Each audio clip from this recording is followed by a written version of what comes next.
Meus amigos, minhas amigas do maior complexo de emissoras de rádios do país, aqui a Rádio Bandeirantes, a pedra fundamental de tudo, aqui onde tudo começou, aqui é o ponto mais importante da plataforma de transmissão do Grupo Bandeirantes de Comunicação. Olha, normalmente eu faço comentário na base do improviso e vou falando aquilo que vem do meu coração. Eu desligo o cérebro e aciono a língua. Mas para falar do coração, você tem que observar. Você não precisa nem ser muito inteligente. Basta ter uma inteligência basal. De gênios, nós estamos cheios no Brasil. Tem tanto gênio no Brasil. Primeiro que o cara se acha tão gênio que ele, inquilino do poder que seja qualquer cargo que ele esteja, público e através do voto, ele acha que ele é o poderoso. Poderoso é quem vota. Poderoso é o povo. Povo que passa fome, passa frio, morre da doença ou das doenças, da Covid vindo numa terceira onda. Quantas pessoas em hospitais desenganadas, esperando uma perspectiva positiva para tentar ajeitar suas vidas. Se o mundo inteiro está de joelhos para esse inimigo invisível, nós do Brasil estamos mais ainda porque a gente atravessou uma fase terrível do governo da Dilma e do Manteiga, a última fase, que nos jogou na pior crise econômica do Brasil. Já milhões de trabalhadores brasileiros vagavam pelas ruas do país com aquele olhar perdido, porque quem perde o emprego, perde a dignidade, perde o direito à moradia, perde o direito sagrado à alimentação da sua família, perde, na verdade, o endereço que lhe dá a condição de ser cidadão da República Federativa do Brasil. Logo depois dessa fase desgraçadamente desonrosa para a nossa política econômica, que transformou milhões de cidadãos brasileiros em gente vagando pelo país com o olhar perdido, dizendo o que é que eu vou levar para casa agora se eu levei na minha cara um não quando fui pedir emprego, principalmente depois dos 50 anos de idade. Demos azar. O mundo deu azar que tivemos uma pandemia. Mas o Brasil, que já vinha abalado na sua estrutura econômica, ficou pior ainda. Os interesses políticos se sobrepuseram aos interesses do povo. Governar bem, já dizia o grande estadista, é governar para o povo e pelo povo, não para o bolso e pelo bolso, como muitos canalhas fizeram e já foram até perdoados e têm ficha limpa e podem participar de eleição. Até outro dia estavam presos na linda capital do Paraná, fantástica capital do Paraná, que eu amo de paixão porque morei um bom tempo em Curitiba. Tenho um filho que nasceu em Curitiba. E de lá saíram alguns canalhas que devolveram 100 milhões, como Palocci, numa delação premiada, confessando crimes. E quem confessa crime e faz delação premiada é bandido. Como de lá saiu o Cunha, já batendo no peito, como se fosse o maior articulista político da nação, um dos maiores ladrões da nação. O Lula foi aliciado.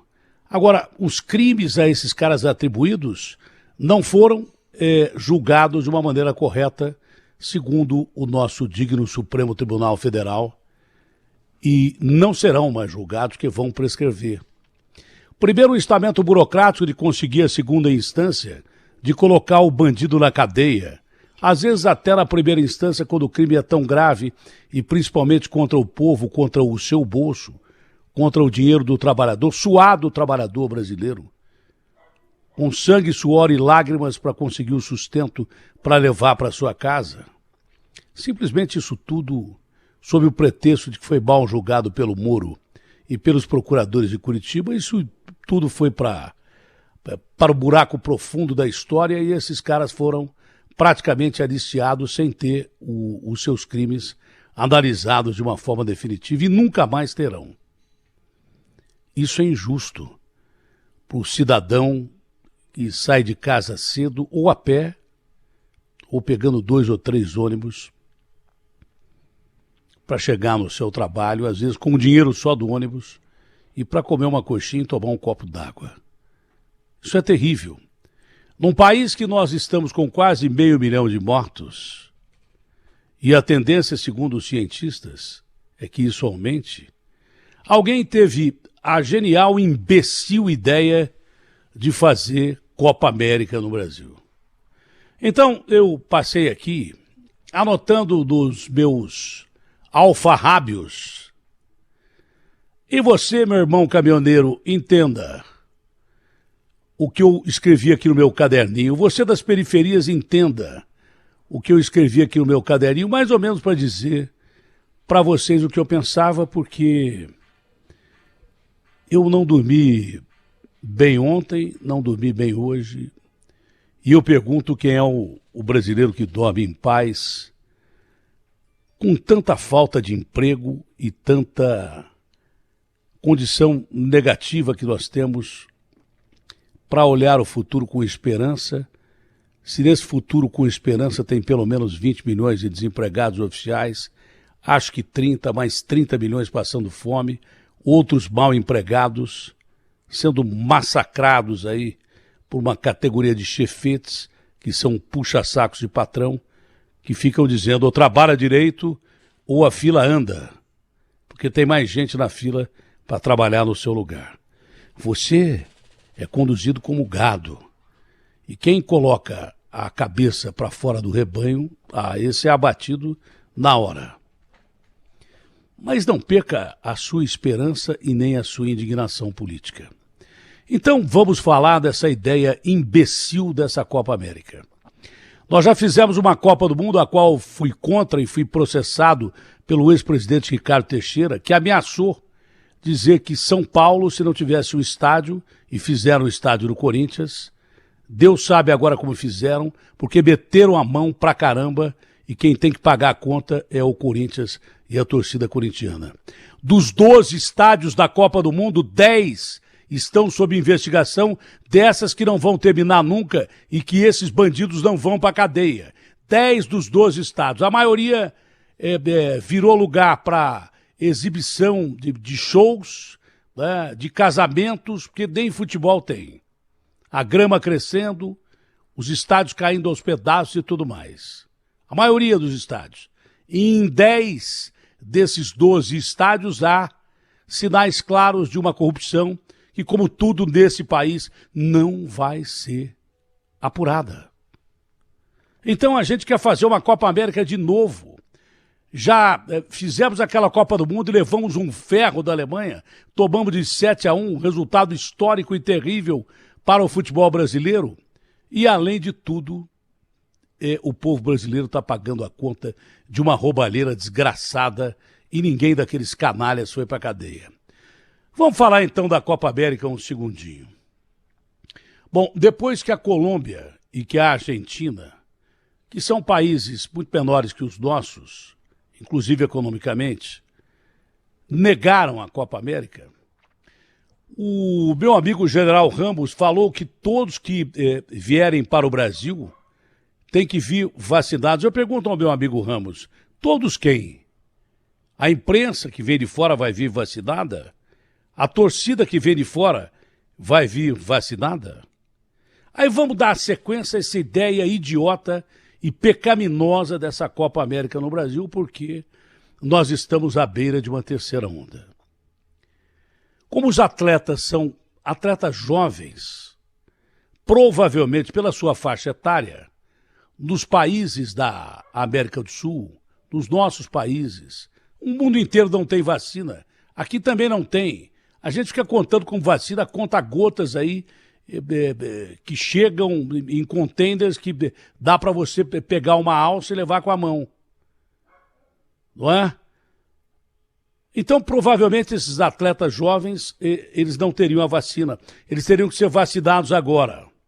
Aí vão fazer justiça aos nossos médicos e cientistas, que aqui em São Paulo só se fala em ciência e tecnologia. Bom, então o cara toma a primeira dose, leva de 3 a 4 semanas para ter um grau de imunidade que só será completa 3 ou 4 semanas após a segunda dose. Após 3 semanas da primeira dose para a Coronavac, que está em falta, chegando agora, mas está em falta, ou 3 meses depois da primeira dose da vacina de Oxford, que foi a que eu tomei, porque foi a que tinha. E aí, amigão? Aí já acabou o torneio, o que adianta a primeira vacina dos atletas jovens? O problema, além dos atletas, é a aglomeração óbvia que você viu na comemoração do Grêmio, na comemoração do Vila Real, que foi campeão da Eurocopa. Os caras vão para a porta do estádio comemorar vitórias dos seus times. A aglomeração que se faz em torno do estádio é uma coisa absurda. E o que é que adianta você ter colocado as pessoas presas dentro de casa, fechando bares, restaurantes, comércios, se a gente aqui em São Paulo deixa um transporte coletivo completamente ao Deus dará, com 14 milhões de pessoas se contaminando com máscaras de tecido, porque pobre não tem condição de pagar R$46 numa máscara cirúrgica de primeira qualidade. Então ele põe a máscara de tecido. E aqui reduzem a frota estadual, trens e metrô, e a frota de ônibus. E o cara vai lá com aquela máscarazinha que quase não funciona em nenhum lugar, principalmente dentro de trens, ônibus e metrôs lotados, onde não há distanciamento social. Gente é carregada como gado, pior que gado, porque a maioria dessas pessoas está faminta, não come, o gado come para ser abatido depois. Aqui a pessoa é abatida depois e vai pegar trens, ônibus e metrô para salvar você, para ir em hospitais, para manter a cidade girando, as cidades do país girando, porque tem os serviços essenciais. Pessoas que se contaminam todo dia, que adianta você ter fechado bares, restaurantes, que tinham até lá o seu distanciamento? A maioria deles, alguns fugiam da curva, é claro. Os shopping centers estavam parecendo hospital. Quase 200 mil pessoas perderam empregos em shopping centers. E aqui a gente deixou o transporte coletivo ao Deus dará, aqui em todo o Brasil. Ninguém teve competência de controlar o distanciamento durante a Covid dos transportes coletivos. Do Brasil inteiro, aqui do Brasil inteirinho. E fecharam bares, restaurantes, lojas de shopping, lojas de bairro. Algumas desapareceram, outras estão por acabar e outras de porta meio aberta, atendendo clandestinamente, para furar a regra de governo que acha que o povo tem como sobreviver numa situação econômica onde ele não tem como sobreviver. Então, seguindo, não é? Você imagina como é que vai ser uma vitória do Brasil em oitavas de final, em quartas de final e a final? A aglomeração ao redor dos estádios. Lembrar que nós estamos num grande momento de circulação de novas cepas, inclusive cepas brasileiras que lembram muito a cepa indiana, que é a que está provocando um desastre no mundo inteirinho, né? Estamos aí na expectativa de um boom de casos, em que São Paulo, por exemplo, já comprou fábrica de oxigênio, prevendo que vai faltar oxigênio. Tomara que não aconteça. Já separou leitos, prevendo que os casos que já estão aumentando aumentem ainda mais. Isso aqui já foi dito pelo próprio secretário de Saúde de São Paulo, o Edson Aparecido. Bom, um estudo da USP mostrou que os atletas têm níveis de contaminação, jogador de futebol tem níveis de contaminação próximos aos profissionais de saúde que estão na linha de frente combatendo a doença. É só você ver campeonatos sérios que tem na Europa, times inteiros que ou não podem jogar partidas ou que tem a maioria dos seus jogadores contaminada e que tem que jogar com o time reserva. Os níveis de contaminação dos atletas de futebol é parecido com o nível de enfermeiro, médico, atendente de hospital e tudo mais. Tomarão uma dose só, não estarão isentos da doença. Quando forem tomar dose de reforço em algumas vacinas, porque outra não vai dar nem tempo, a AstraZeneca são 3 meses, o campeonato já vai ter acabado. Então, meu querido amigo ministro Ramos, que vacinação é essa que os atletas vão submeter? Não vai servir para nada. Para absolutamente nada. E o Brasil está quebrado, paga um auxílio emergencial miserável, ridículo, esdrúxulo, que sai da cabeça do Paulo Guedes, que ele acha que as pessoas podem sobreviver com 175, 250 ou 375 reais, que não são pagos nem em 4 meses. Não são 4 parcelas, tem gente que demora 45 dias para receber. Eu queria ver o Paulo Guedes e a família dele sobreviverem com esse dinheiro durante 6 meses de verdade. Seriam 6 parcelas. E a gente fica falando em Copa América. O Brasil está quebrado. Está quebrado. Está numa situação terrível. E a gente falando em Copa América do Brasil. Isso é uma das ideias mais esdrúxulas e kamikazes que eu já vi na minha vida. É lamentável que as pessoas pensem assim. O Brasil, proporcionalmente, tem gente morrendo mais aqui do que na Índia, que é o epicentro da doença. Porque aqui, onde morre todo dia metade ou mais da metade de pessoas que morrem na Índia, nós temos 210 milhões de habitantes. Na Índia tem 1 bilhão e 400 milhões de habitantes. Se não fosse separada depois da ocupação britânica, seria a maior nação do mundo, superando inclusive a Índia, a China. Então, como é que a gente pode pensar em Copa América num cenário como esse? É uma catástrofe, é lamentável que a gente tenha inquilinos do poder, presidente, deputados, senadores, prefeitos, governadores, vereadores, que se julgam donos do Brasil. Vocês não são donos do Brasil. Vocês são inquilinos do poder, que, se Deus quiser, quando o cidadão brasileiro em qualquer canto dessa nação for lá colocar o dedão na urna, vai eliminar boa parte de vocês que rouba, que prevarica, que usa mal o dinheiro público, que nos roubou durante a pandemia em regime emergencial. Há casos a serem apurados de compra de respiradores, de compra de equipamentos de proteção individual, casos de absurda mão grande, como que aconteceu, hospitais de campanha, como aconteceu no Rio de Janeiro, que quase joga o Witzel na cadeia e tirou o governo do Witzel, usando o instituto que atuava aqui em São Paulo há 15 anos, o tal de Abas, que lhe prometeu 7 hospitais e entregou 1,5 e um quebrado. Levou 250 milhões e iria levar, se a justiça e a polícia não descobrissem a tempo, 800 milhões de reais do coitado do contribuinte lá no Rio de Janeiro. E roubos pelo Brasil inteiro. E falta de oxigênio em Manaus e daí por diante.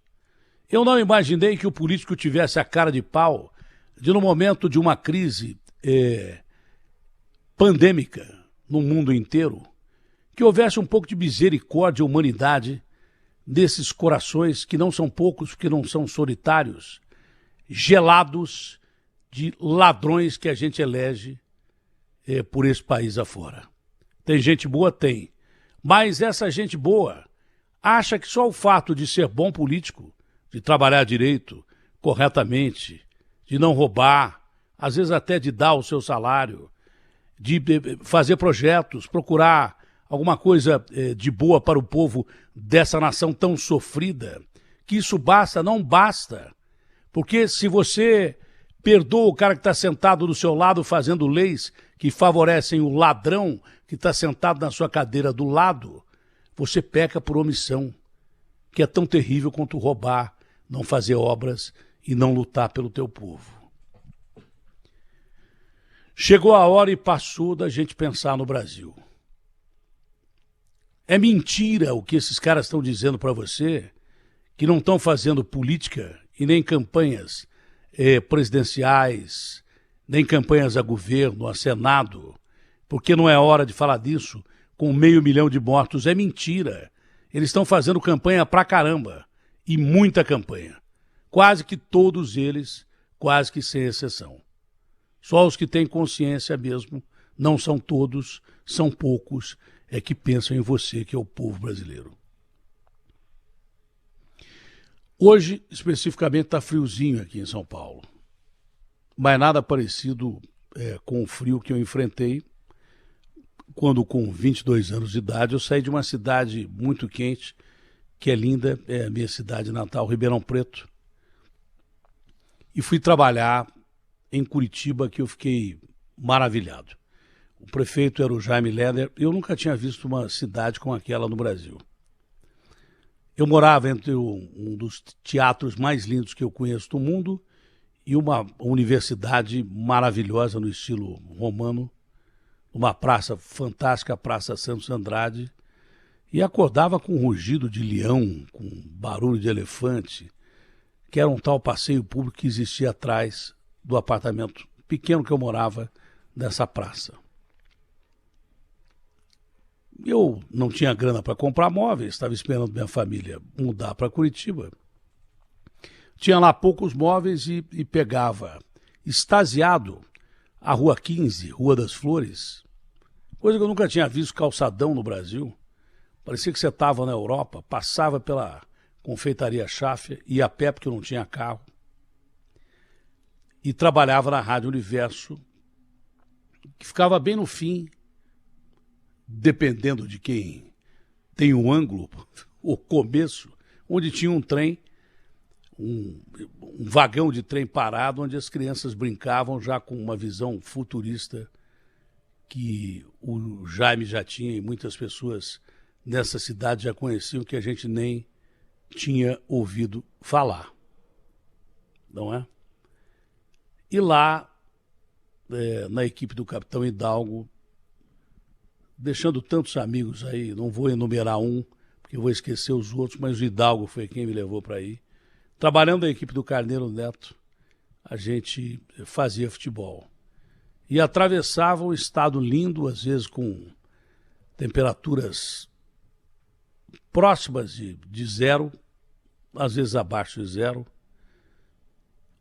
Era uma coisa tão linda e surreal que eu nunca tinha visto na minha vida, aqueles campos cobertos de gelo, né? Bonito de se ver, ruim para quem planta.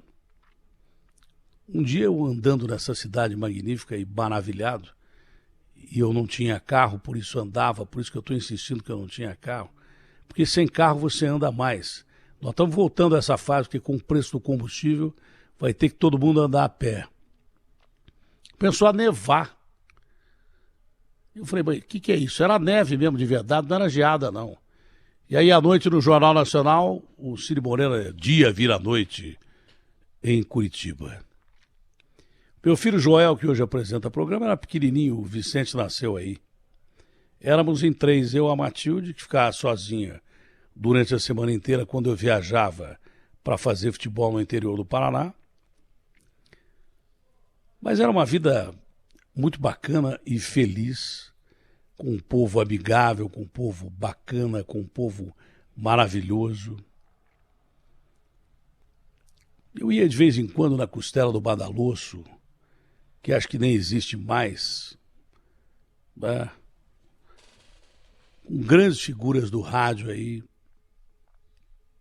comer uma bisteca maravilhosa.